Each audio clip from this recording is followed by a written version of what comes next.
ya con nosotros en el plató de Córdoba TV, Pedro García Jiménez, primer teniente de alcalde del Ayuntamiento de Córdoba y asimismo concejal de las delegaciones de urbanismo y turismo, también presidente del Consorcio de Turismo de SADECO y de la Gerencia Municipal de Urbanismo. Pedro, muy buenas tardes, bienvenido. Muchas gracias. Y muchas gracias a usted por acompañarnos, teniendo en cuenta que venimos de unas jornadas intensísimas, ayer mismo ese pleno de ciudad del que ahora hablaremos, y bueno, todavía amaneciendo de todo lo que ha sucedido en este fin de semana en París, en Francia, la conmoción lógica a nivel internacional. En esa concentración, Pedro, por un lado, realizaba esa condena enérgica en nombre de Izquierda Unida, pero también, bueno, pues invitaba a la reflexión acerca de cómo se ha construido este orden mundial para que tengan lugar sucesos como este, ¿no? Sí, porque vivimos en un mundo extremadamente hipócrita, ¿no? Va de antemano nuestra más fuerte condena, ¿no? Y rechazo a los atentados que ha habido en París y en otras partes del mundo, ¿no? Eso vaya por delante. Pero también es verdad que los atentados son consecuencia de algo, ¿no? Y ese algo es lo que tenemos que reflexionar tranquilamente. Estamos hablando de que la invasión de Irak, la invasión de Libia, la invasión de Siria, armar, como se ha estado armando hasta los dientes, como se suele decir vulgarmente, al estado de ISIS, pues tiene unas consecuencias, las consecuencias de la inseguridad que estamos viviendo hoy, ¿no?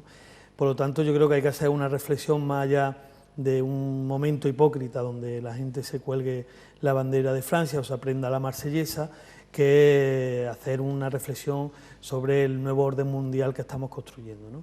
¿Quién le vende las armas? ¿Por qué no se le piden la factura a las empresas armamentísticas a ver quiénes son los que están haciendo de intermediarios con ISIS, ¿no? Nos asombraríamos de ver que son países europeos y son empresas europeas las que están financiando el Estado Islámico, ¿no? Y luego posteriormente, bueno, que para buscar a los que mandan en el Estado de ISIS no hace falta irse a Siria. En Marbella, en agosto, seguramente será más fácil encontrarlo.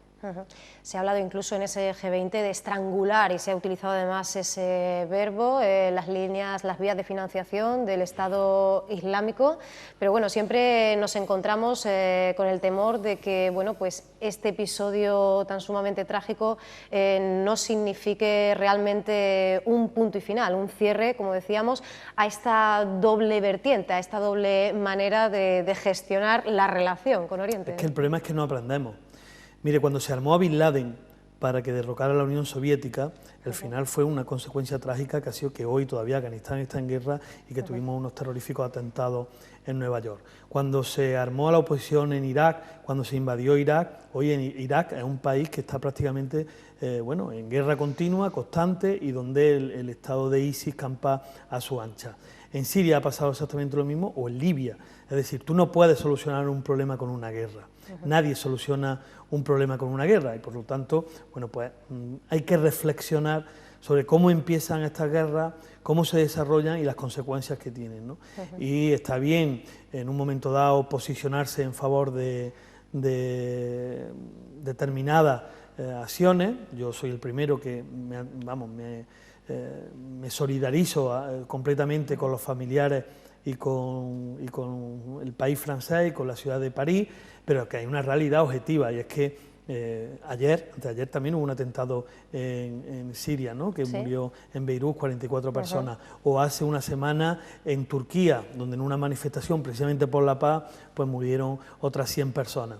Es una realidad, por desgracia, que tenemos en el mundo entero. Claro, cuando toca a Francia, cuando te toca tan cerca o cuando nos tocó a nosotros, es cuando nos ponemos en esa situación de ver qué está pasando y por qué pasan estas cosas, ¿no? Pero el enemigo real,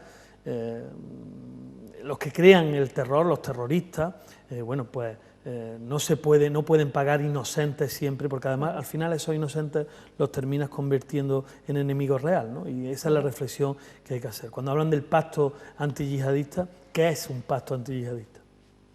¿Sobre qué estamos hablando? ¿De qué estamos hablando? ¿De bombardear a millones de seres humanos absolutamente inocentes? Yo creo que nadie puede estar de acuerdo con un pacto donde al final, una vez más, paguen justos por pecadores y en agosto del 2016, pues los que han provocado todas estas cosas sigan veraneando en Marbella en sus jets privados. De hecho, si miramos los porcentajes, es abrumador. La mayoría de las víctimas mortales de estos sucesivos ataques pues son los propios civiles, la propia comunidad islámica. Es decir, si hemos vivido, como hemos vivido, con el lógico horror lo que sucedía en París el pasado viernes, pues ya nos hacemos una idea de lo que puede suponer vivir en ese estado permanente de barbarie, que sea verdaderamente el pan nuestro de cada día. La respuesta desde el gobierno francés ha sido ese bombardeo en la autoproclamada capital del Estado Islámico. No sé qué puede suponer esto más allá, si esta es la línea a seguir, si verdaderamente esta va a ser la respuesta, el intensificar todavía más, como ya hizo en su momento tanto Reino Unido como Francia, los ataques y los bombardeos, ¿no?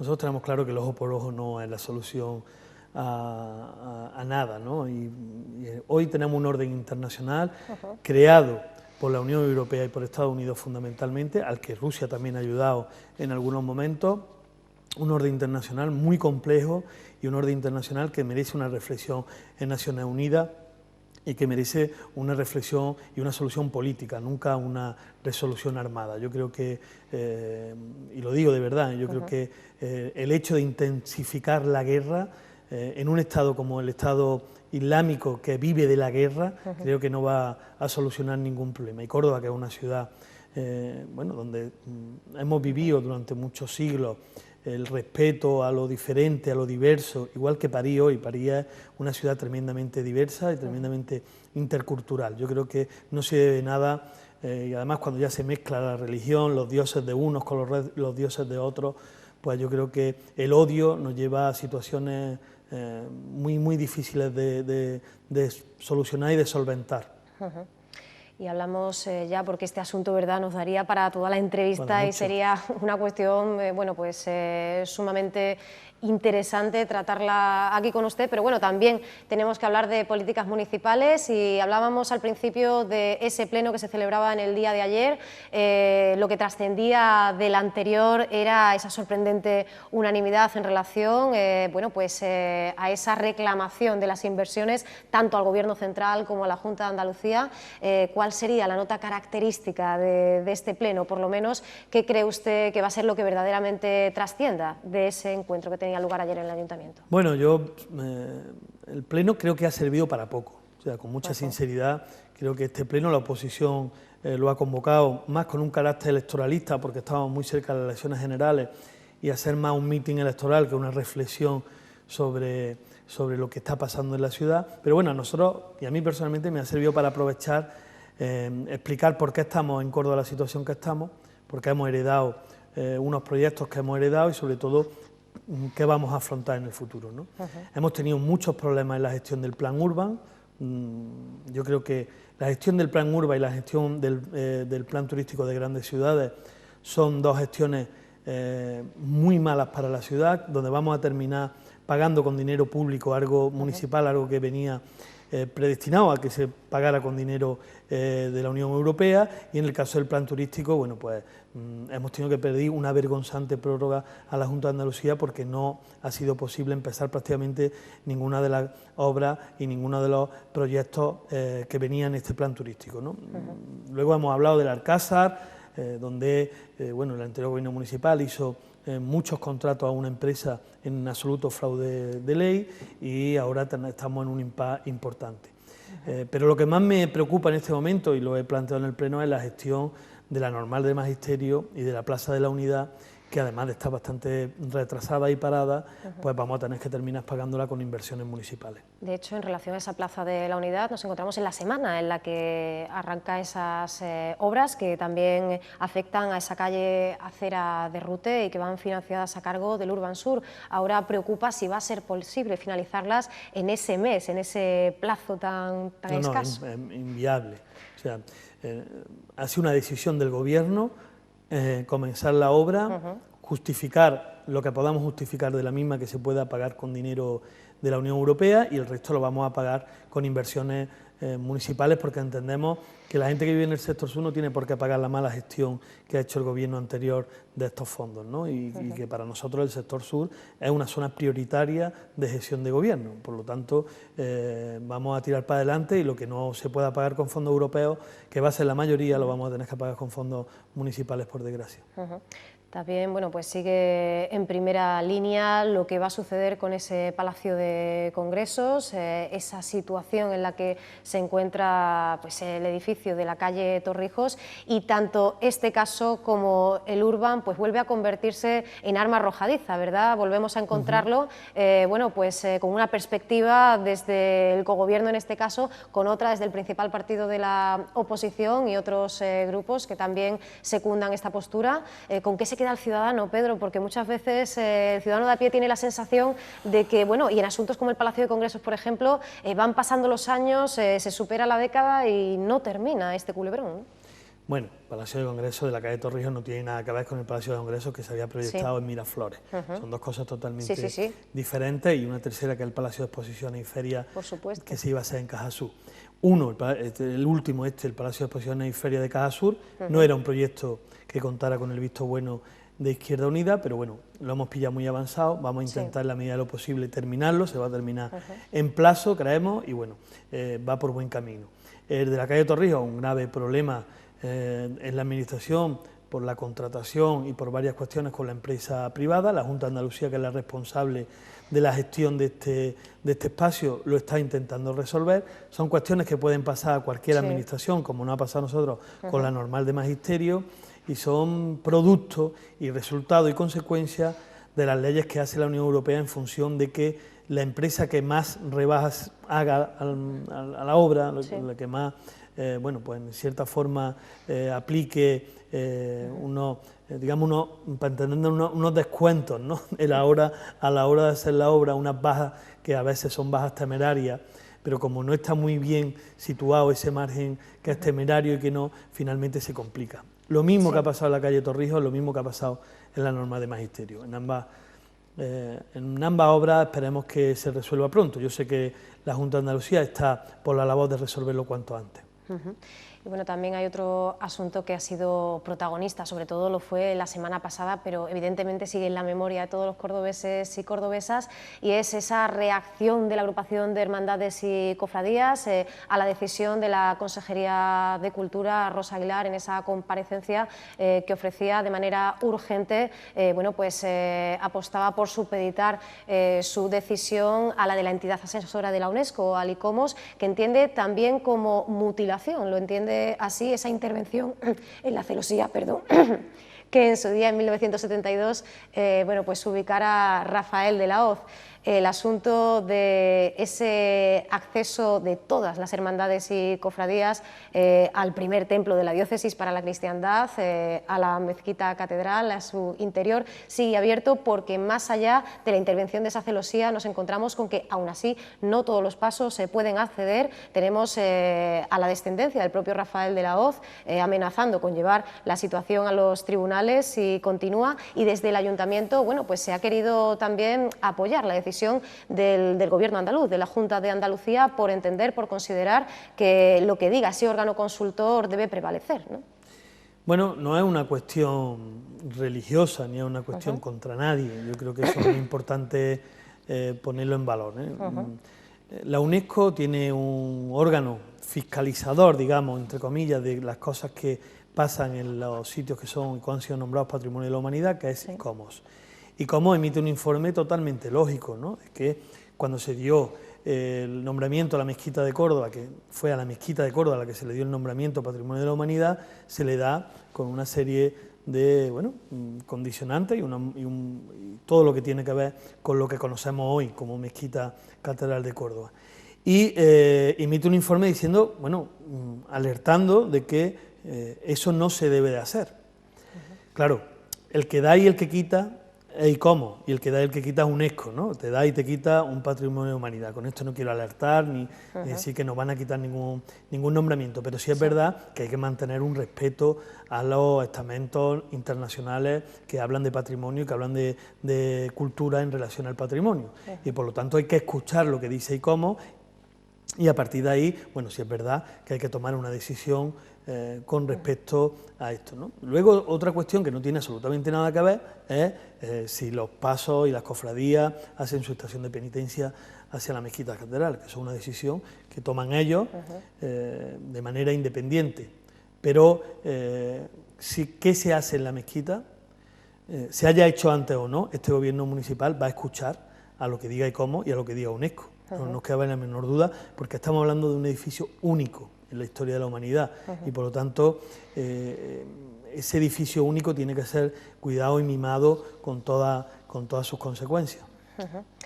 Y es que esto, más allá del punto en el que nos encontramos ahora, también afecta a la propia gestión desde el consistorio, porque recordemos que la reacción, la respuesta al enfado monumental de la agrupación de hermandades y cofradías ha sido procesionar absolutamente todas en la Semana Santa de 2016. Conocíamos mediante comunicado oficial pues lo acordado en esa asamblea extraordinaria y ello, bueno, pues evidentemente lleva aparejado un rediseño profundo de esos itinerarios que han ido evolucionando desde el año 2008, ¿verdad? Esa decisión, aunque sea independiente por parte de la agrupación, por parte de la entidad, lógicamente va a necesitar de la gestión del Ayuntamiento de Córdoba, que va a encontrar en esta Semana Santa 2016, bueno, pues un planteamiento una vez más distinto al año anterior, ¿no? Vamos modificando año tras año esos itinerarios, ¿no? Bueno, como digo, una decisión que toman de manera democrática y soberana la agrupación de cofradías y el ayuntamiento en la cuestión de la Semana Santa. Lo que hace es, bueno, en cierta forma apoyar a un evento cultural, un evento religioso, pero también a un evento turístico de primera magnitud, ¿no? Pues no podemos evitar hablar de esto, ¿no? Por lo tanto, bueno, lo que hacemos es ayudar a que las cofradías hagan su estación de penitencia y sobre todo a asegurar algunas cuestiones como tienen que ver, por ejemplo, con la seguridad, ¿no? Cuando se hacen itinerarios hay muchos condicionantes que tienen que ver con que miles y miles de personas pues estén en la calle, ¿no? Bueno, pues eso es lo que tenemos que trabajar conjuntamente. El ayuntamiento está abierto a ese trabajo para que todo salga bien en Semana Santa, con la agrupación de cofradías, con todos los colectivos. Lo que hacemos es trabajar de manera conjunta y esperemos que acierten en las decisiones que toman, porque también las decisiones que toma la agrupación de cofradías son decisiones que afectan a la ciudad.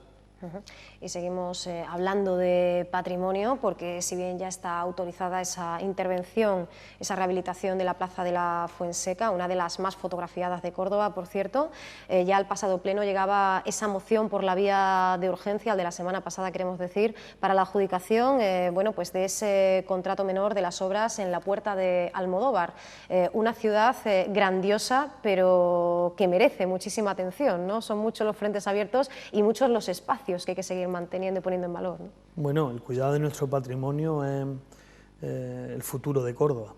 El año que viene vamos a trabajar ya con un modelo de ciudad patrimonial. Hemos creado la oficina del casco histórico, hemos puesto a un arquitecto al frente, una persona muy sensible con los temas de patrimonio. Tenemos un buen equipo trabajando en la gerencia de urbanismo y en la delegación de turismo en torno al patrimonio y todo lo que supone nuestro casco histórico, y lo que vamos a tratar en el 2016 de hacer muchas inversiones que se van a poder ver en nuestro casco. Este de la Puerta de Almodóvar es una más, ¿no?, de las que vamos a empezar a realizar, de cuidado, de gestión, de conservación, de lo que es, bueno, pues nuestra mayor fuente de riqueza, que es el patrimonio. Y tenemos que consolidar esa conservación del patrimonio con el cuidado del casco, también en manos privadas. Sabéis que tenemos muchos solares, que tenemos muchas casas que están absolutamente en ruina, y también vamos a trabajar para que sea decente una parte importante del casco que es de ámbito privado. Y bueno, pues ese es un reto importante para el gobierno municipal y para la ciudad de Córdoba, y yo creo que creo que lo estamos llevando y que lo vamos a llevar por buen camino, como digo, porque además hay grandísimos profesionales en el Ayuntamiento de Córdoba y la gerencia de urbanismo que van a cuidar nuestro patrimonio. Y además tenemos que aprender que el patrimonio no es en exclusiva para el turismo ni para los visitantes, sino que el patrimonio es para compartirlo y para vivirlo también, y sobre todo los cordobeses y las cordobesas. Por lo tanto, tenemos que crear un casco histórico que sea habitable y que sea, bueno, pues compartible por todos los cordobeses y por todas las cordobesas. En ese largo pleno, como decimos, de la semana pasada, del que sí se sacaban muchas cuestiones ya aprobadas. Por ejemplo, se aprobaba esa reclamación de la instalación de ascensores, que también ha sido un tema pues protagonista en estos días, a la espera de que llegue esa misiva por parte de la Federación de Asociaciones Vecinales Alzahara a las manos de la propia presidenta de la Junta de Andalucía. También reclamar esa activación de los huertos urbanos del Cordel de Écija, pero hay una cuestión que, bueno, pues sigue generando no pocos problemas, y es el ya eterno, por lo menos nos da la sensación a la ciudadanía de que es así, asunto de los veladores, una situación que tampoco encuentra salida. Por un lado, el sector hostelero, que rechazaba, bueno, pues esa rebaja del 50% en la tasa, y por otro esos vecinos, como los que habitan, pues por poner un solo caso, en la calle Blanco Belmonte, y que en las redes sociales van informando de que ni siquiera puede muchas veces salir tranquilamente de su vivienda y dar dos pasos sin encontrarse con una mesa y una silla. Por parte, yo creo que lo de los ascensores es urgente. Sí. Hay gente que vive en su casa y que vive en una cárcel porque no puede bajar las escaleras ni subirlas, y por lo tanto la Junta de Andalucía, junto con el Ayuntamiento de Córdoba, tiene que trabajar para, en la medida de lo posible, cuanto antes poner en marcha todas las obras de accesibilidad que se quedaron paradas hace muchísimos años. Por lo tanto, nuestro apoyo total a la Federación de Vecinos. Y por otro lado, la cuestión de los veladores es una cuestión que también nos preocupa y que nos ocupa. Hace unos días anuncié que se iba a volver a reactivar la mesa de trabajo en la Gerencia de Urbanismo con la cuestión de los veladores, donde van a participar los Ostecor, Córdoba APTS, que son, digamos, los dos grandes colectivos que se dedican a la hostelería, la Federación de Asociaciones de Vecinos, que tiene mucho que decir en lo que es compartir la vida, ¿no? Con diaria y el espacio público con la hostelería, y también, bueno, pues colectivos que se dedican a defender al peatón, que también existen en Córdoba, ¿no? Además, le vamos a sumar la Federación de Comercio, porque también ha habido bastantes reclamaciones del mundo del comercio, porque, bueno, no se deja ver el escaparate, ¿no? Pero yo quiero aclarar en esto una cuestión, y es que además de que tenemos que aprender a convivir, es muy importante acabar con un montón de espacios privados, públicos, que se han convertido en espacios privados y que pagan justos por pecadores. Es decir, hay mucha gente que está haciendo grandísimos esfuerzos por pagar sus impuestos, por pagar sus veladores, y nos encontramos también, bueno, que tenemos que actuar bueno, obligatoriamente con muchos establecimientos que ponen mucho más número de veladores del que se le permite, o que no se le permiten y ponen muchos, ¿no? Y yo creo que para que no paguen justos por pecadores nunca, y para que el que cumpla sus obligaciones y pague sus impuestos pues tenga más derecho de lo que hoy tiene, bueno, pues tenemos que ir contra los que lo hacen mal. Pedro, hablamos también de esa necesaria regularización de las parcelaciones, un asunto en el que pues, se quiere pisar un poquito el acelerador y dar una respuesta a muchísimas familias que sufren las consecuencias de encontrarse en ese estado. Bueno, por un lado, pues le pregunto por esa cuestión, y por otro también, bueno, pues a razón de la visita que nos hacían representantes del Consejo de Distrito de Liguerón, que ya, bueno, pues acudían también a la puerta del consistorio en capitulares, desesperados porque verdaderamente tienen dificultades incluso para consumir agua corriente. Recordamos que también está sobre la mesa ese plan para la dotación de servicios básicos, como por ejemplo el agua, pero bueno, se le va a dar finalmente respuesta, porque son muchísimas familias las que no pueden ni siquiera bueno, pues, utilizar una ducha con normalidad, se están duchando quizá en el jardín, en las afueras, y en una situación que realmente pues no nos parece que estemos hablando de Córdoba, ¿no? Bueno, diferenciar, nosotros vamos a crear también la mesa de parcelaciones, donde todos los agentes que intervienen en estas circunstancias, pues bueno, vamos a intentar empezar a dar pasos importantes. Vamos. Tenemos un número impresionante de viviendas irregulares. Es una realidad objetiva y que ningún gobierno puede mirar ya para otro lado. Tengan en cuenta que los grandes núcleos urbanos de la provincia de Córdoba es Córdoba Ciudad, Lucena y luego las parcelaciones irregulares que están fuera del casco regulado de la ciudad de Córdoba. Estamos hablando de un montón de miles de personas que tienen ya su residencia habitual ahí. Sí.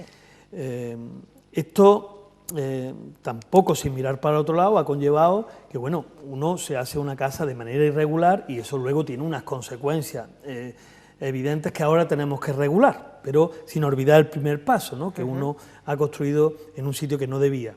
Se hacen un pozo, una fosa séptica o en muchos casos pozos negros, que además nos están provocando bueno, problemas medioambientales mucho más importantes de los que hasta ahora hemos apreciado. Pero la obligación de la administración pública es regularizar bueno, en la medida posible, esas viviendas que se encuentran de manera irregular, aquellas que se puedan regularizar. También hay que dejar claro que hay algunas que están en zona inundable, que hay otras que están en zona protegida medioambiental, que va a ser muy complejo y muy difícil llegar algún día a regularizarlas, como otras que están en planes parciales o en planes especiales que están muy avanzadas. Ahí que necesitamos la colaboración, tiene que hacer un trabajo colaborativo entre el ciudadano y la administración pública, y luego también una realidad, y es que hay muchas parcelaciones donde se podría ir trabajando en el tema de incorporar el agua potable. Yo creo que además por esa solución medioambiental, que llegue el ciclo integral del agua a todos los espacios y todos los lugares de nuestro término municipal, es fundamental que se haga, ¿no?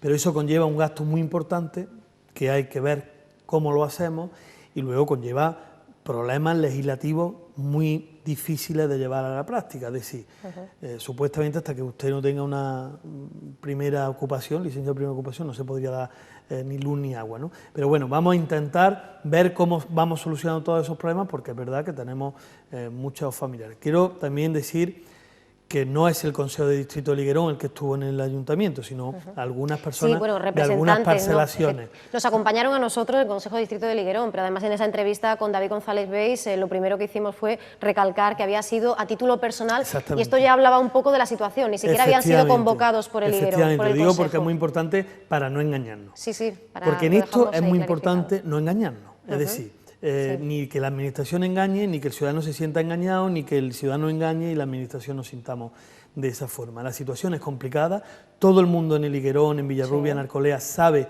en Santa Cruz, en Trasierra, en Cerro Muriano, saben que la situación es compleja y que tenemos que remar todos juntos para que se solucione, pero sin demagogia.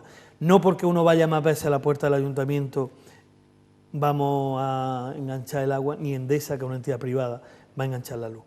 Por lo tanto, lo que necesitamos es mucho diálogo y muchas fórmulas y regates cortos, por decirlo de algún, va a ser un cine futbolístico, a la ley para poder ir solventando eso. Y sobre todo tenemos, eso sí que es una cosa que corresponde a la administración pública y sobre todo a la Junta de Andalucía, aunque también al Ayuntamiento de Córdoba, ver cómo hacemos más blandos los procesos de legalización y que no se conviertan en auténticos infiernos para los que quieren realmente legalizar. Yo creo que en los próximos meses vamos a tener buenas noticias de procesos de regularización que se convierten en procesos finales ya de legalización, donde todas las personas que viven en determinadas parcelaciones, bueno, pues tienen ya y están viviendo con todas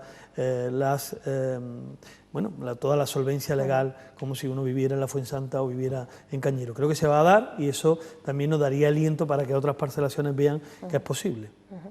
Y ya que hacíamos alusión a esas concentraciones en la puerta del ayuntamiento y que se celebraba hace muy poquito ese pleno extraordinario en torno a la cuestión del Metrotren, la propia plataforma asistía a ese pleno, en esta ocasión sí, la propia organización, la plataforma Metrotren Ya. ¿Cómo avanza esa comisión, esa mesa de trabajo, esa comisión en la que está incluida también la organización que pelea por ese Metrotren? Bueno, yo empiezo dando la visión de Izquierda Unida, que es desde hace 30 años la misma, por cierto. Nosotros no creemos en el Metrotren, creemos en un tren de cercanías que es una Villa del Río con Palma del Río. Y ese tren de cercanías pasaría por Córdoba y se convertiría en un eje transversal y vertebrador de una parte importante de la ciudad, desde la universidad hasta Villarrubia y Liguerón. Y nosotros creemos en ese modelo, porque además entendemos que hay miles de estudiantes que van todos los días a Rabanales y que podrían ir desde Villa del Río y de Palma del Río sin tener la obligación de venirse a vivir a Córdoba, que cuesta económicamente a muchas familias que no lo pueden hacer, porque evitaríamos muchos accidentes de tráfico en dos carreteras que son fundamentalmente las de Córdoba a Palma del Río, bueno, que no es una carretera de máxima seguridad, y otras consecuencias que tiene. Sí. Nosotros, como gobierno municipal y la parte que le corresponde a Izquierda Unida, vamos a aceptar las consecuencias que salgan de ese debate técnico y ciudadano y que, bueno, finalmente, pues tendremos que tomar la decisión. Sí tengo que decir que el gobierno anterior, esto del Metrotren, lo ha explicado muy mal y lo ha gestionado peor, porque lo que es papeles reales del expediente del Metrotren, en el ayuntamiento no nos hemos encontrado prácticamente ninguno. Y luego, ¿cómo se gestionaría en el futuro el Metrotren, entendiendo que tiene que entrar Adif, que tiene que estar Renfe, que tiene que estar la Junta de Andalucía y sobre todo el Ministerio, que es el que tiene las reales competencias sobre las vías del tren? Bueno, pues hemos encontrado un solo convenio, pero de muy corto alcance para la magnitud de una obra como la que es el Metrotren. Y hablamos también, aunque bueno, intentando hacerlo brevemente de todo, porque son muchos los temas que podemos tratar con Pedro García, lógicamente, de Sadeco, que elevaba recientemente ese grado de reciclaje doméstico, recuperando más de 7 millones de residuos inertes, para hacer alusión también a la gestión en esta empresa municipal, que bueno, pues siempre tiene esa cuota, ¿verdad?, de protagonismo en casi cualquier pleno y que siempre tiene, como decíamos antes, en relación al patrimonio, frentes abiertos. Bueno, Sadeco es una empresa, desde mi punto de vista, de que los cordobeses se tienen que sentir muy orgullosos. Una empresa 100% pública, que hoy tiene casi 800 trabajadores y trabajadoras que cumplen una función vital para la salubridad de nuestra ciudad y para tener y mantener la ciudad limpia, y que ha pasado, y esto sí lo digo con todo el conocimiento de causa y están los datos, 4 años muy complejos. 4 años donde no se ha renovado prácticamente a una parte importante de los trabajadores. Tenemos 100 trabajadores menos que en mayo de 2011, donde se ha cargado sobre la espalda de los trabajadores todo lo que tiene que ver con la financiación de la empresa, y donde, bueno, a pesar de todo eso, los trabajadores y las trabajadoras de Sadeco han sacado la empresa adelante con muchísima dignidad. Una empresa donde en 4 años no se ha comprado ni una escoba y hemos perdido 2 años, 2 millones de euros de capital. Dicho esto, estamos en muchísimos programas. Tenemos el programa de reciclado, estamos trabajando los ecoparques, que nos están dando un magnífico resultado en la cuestión del reciclado.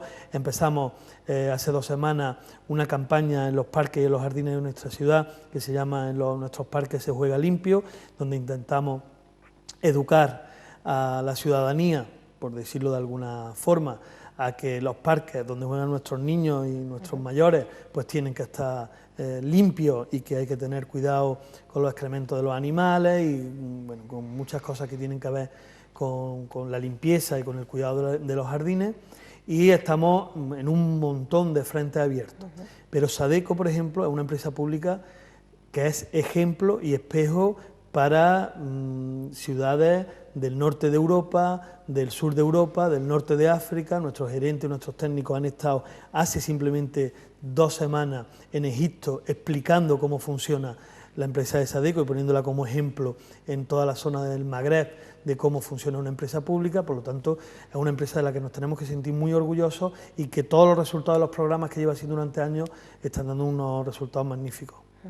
Bueno, pues espero que en ocasiones posteriores podamos además hablar solamente, ¿verdad?, del funcionamiento de Sadeco y de toda su actualidad, que seguramente será mucha, pero bueno, no resistimos a hablar de esta ciudad a la que tanto queremos y a la que usted mismo definía en las redes sociales como la más bella del mundo, que sin embargo, bueno, pues se quedaba sin la oportunidad de organizar en 2017 el 14º Congreso de la Organización de Ciudades de Patrimonio Mundial.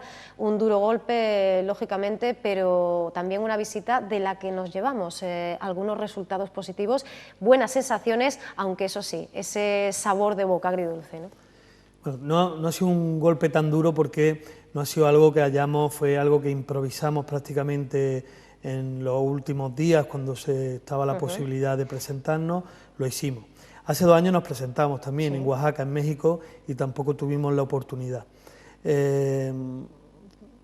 Ha sido un viaje donde nos hemos traído una mochila llena de muchas cosas importantes para Córdoba. Lo primero, que hemos recibido un premio, el premio Jean-Paul Allier, que es uno de los premios más prestigiosos desde el punto de vista de la arquitectura y del respeto al patrimonio, por la peatonalización y por todo lo que fue la obra del Parque Cruz Conde, de la calle Cruz Conde. Hemos traído una feria internacional de patrimonio inmobiliario, que yo creo que va a ser una cosa pocas veces vista, que vamos a hacer conjuntamente con Valparaíso, con otra ciudad chilena que es Patrimonio de la Humanidad. Y bueno, nos traemos muchísimas relaciones internacionales y que Córdoba la hemos vuelto a poner en el escaparate internacional. Finalmente, verdad, por muy poco margen perdimos con Wangen, con una ciudad coreana que también es Patrimonio de la Humanidad, pero claro, es que nosotros íbamos 4 y los coreanos iban 48, todos uniformados, bien vestidos, llevaban un año trabajando el Congreso y bueno, yo creo que nunca se había hecho este congreso en Asia, creo que eso también pesó muchísimo y lo que estamos debatiendo es si finalmente lo intentaremos o no en Corea para que dentro de 4 años se haga en Córdoba. Eso es un debate ya que tiene que ver con el gobierno, pero independientemente de eso, que es verdad que a mí además me da mucha rabia perder, nos traemos una mochila cargada de trabajo, ¿no? de Perú y bueno, medio satisfechos con el viaje. Bueno, pues seguiremos viendo y asistiendo a esos frutos y esas sinergias que sean capaces de crear la visita a Arequipa. Y nos vamos a despedir ya, Pedro, pero bueno, quiero preguntarle muy brevemente, porque además esas cuartas jornadas por la tierra volvían a poner el tema sobre la mesa que nunca ha dejado de estar ahí, sobre todo intensificado en los últimos meses, por la cuestión de Cosmos, de ese pacto por el aire limpio. Y bueno, nos remitimos a esas palabras de la propia alcaldesa Isabel Ambrosio, que hablaba de que era posible el perfecto equilibrio entre la calidad ambiental de la ciudad y la continuidad de la cementera. Desde la cementera se sigue diciendo que es inviable un cambio de ubicación, desde el Gobierno hablan de bueno, pues un proyecto a medio, a largo plazo. ¿En qué fase estamos de este proceso? Porque bueno, recordemos que también nos encontramos inmersos en ese proceso administrativo pues, de cara a esa declaración de la cementera como fuera de ordenación. Todos los partidos que hoy están sentados en el Pleno firmaron ese acuerdo. El acuerdo. Lo sorprendente es como algunos, cuando llega la hora de ponerlo en práctica, parece que nunca firmaron nada ni tienen nada que ver con lo que se firma. Nosotros firmamos un acuerdo y cumplimos, lo firmamos. Y cumplimos lo que viene en nuestro programa de gobierno, y es que no vamos a permitir que haya una incineradora dentro del casco urbano de Córdoba y que no se construya en Cosmos. Además, creemos que Cosmos tenía un sentido ahí hace 40 años, que estaba prácticamente muy lejos de la ciudad de Córdoba. Hoy Cosmos se ha quedado dentro del casco urbano de Córdoba. El trabajo que estamos haciendo es, en la medida de lo posible, intentar ver si hay alguna posibilidad de llevar a Cosmos a un sitio, bueno, que cubra más garantías, ¿no?, para la salubridad de los cordobeses y para la salud de los cordobeses y de las cordobesas. Creemos que es posible, quedan muchas conversaciones pendientes con la empresa, pero en cualquier caso nuestro empeño fundamental es que no se pierda ningún puesto de trabajo en nuestra ciudad, pero a la misma vez que esto no compita con la salud de nadie. Bueno, pues tendremos que seguir hablando seguro de este asunto y esperamos poder hacerlo con usted en sucesivas visitas, Pedro. Cuando ustedes quieran, aquí me tendrán. Pues muchísimas gracias por hacer hueco en esa siempre apretadísima agenda, Pedro García. Nos vemos muy pronto. Muchas gracias. Muy gracias. Nosotros continuamos con nuestro Córdoba TV, vamos a encaminar nuestros pasos, eso sí, como siempre decimos, virtualmente, hasta la Casa del Arte. Allí nos espera nuestra compañera Amparo Pilar Muñoz.